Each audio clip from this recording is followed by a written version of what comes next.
की इच्छा पैदा होती है। ये तो ठीक है, वातावरण बनता है। विद्यार्थी जब किताब लेकर के बैठता है, टेबल लैंप को ऑन करता है और किताब खोलता है, प्रश्न देखता है, तो उसको पढ़ने की इच्छा पैदा होती है।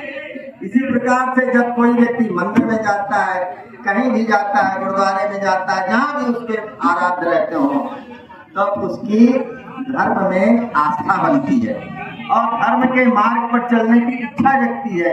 इसलिए रिपब्लिक जीतेगी जब थोड़ा सा गर्मी कम होगी। तेज सिंह आ जाएंगे तो वो भी तो बोलेंगे। तो इसलिए राम कौन है? मैं दुर्गा वाहिनी और युवा लोगों को ये बात बताना चाहता हूँ कि जब तक राम के जीवन का हम अनुकरण नहीं करते तो हमारी पूजा अधूरी है। राम कौन थे? राम थे जब उनके खेलने कूदने का समय था तो विश्वामित्र ले गए कि बोले राक्षसों से हमारी रक्षा करोगे।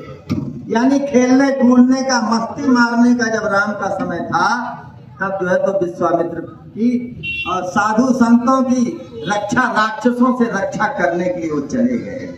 इसके बाद चले गए और इसी बीच में उनकी शादी हो गई। तो इसलिए जिन लोगों की शादी नहीं हो रही है तो धर्म की रक्षा के लिए जाते हैं, साधु संतों की रक्षा के लिए जाते हैं, तो उनकी शादी हो जाएगी, इस बात की मैं गारंटी देता हूँ। लेकिन किसी किसी की नहीं होती है, लेकिन शादी से बढ़कर के उनका सम्मान होता है। जैसे भगवान ने हमको किसी को पैदा नहीं किया दुनिया में जो है तो हमको माला पहनाता। माला कौन पहनाता है? जब जिसकी शादी होती है।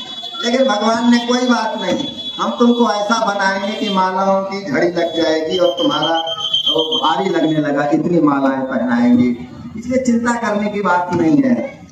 तो इसके बाद शादी हो गई, घर में आए और जब राज्य तिलक होने का समय आया तो 14 वर्ष का वनवास हो गया। यानी जब भी उनको कुछ आनंद मनाने का, ये करने का समय आया तो भगवान की ऐसी नियति थी तो उनको वनवास 14 वर्ष तक, 12 वर्ष तक चित्रकूट की धरती में उन्होंने तपस्या की थी। जाने कि पिज्जा और बर्गर और पूरी और खीर और गुलाब जामुन ये सब नहीं थे, केवल कंदमूल फल खा करके उन्होंने जिंदगी को संवारा। इसके बाद और उन्होंने वो जो संगठित करता है वही धर्म की रक्षा कर सकता है। पूरे समाज के लोगों का उन्होंने संगठन किया और रावण जैसे अत्याचारी राक्षस का उन्होंने विजय प्राप्त करने में सफलता पाई। और जब विजय प्राप्त करके अयोध्या आए और राज तिलक हो गया तो एक किसी व्यक्ति ने कहा कि ये उसने कुछ कहा ऐसा, तो उनको सीता का त्याग करना पड़ा, जंगल भेजना। यानी जिंदगी में हमारे नौजवानों को धर्म रक्षा की रक्षिता, जो धर्म की रक्षा करता है उसकी धर्म जो है तो अपने आप रक्षा करता है। एक बात मैं और बताना चाहता हूँ, विद्या ददाति विनयम विनयात् द्याति पात्रताम पात्रतात् धनम आपनोति धनात् धर्मम तथा सुखम। विद्या विनय को देती है।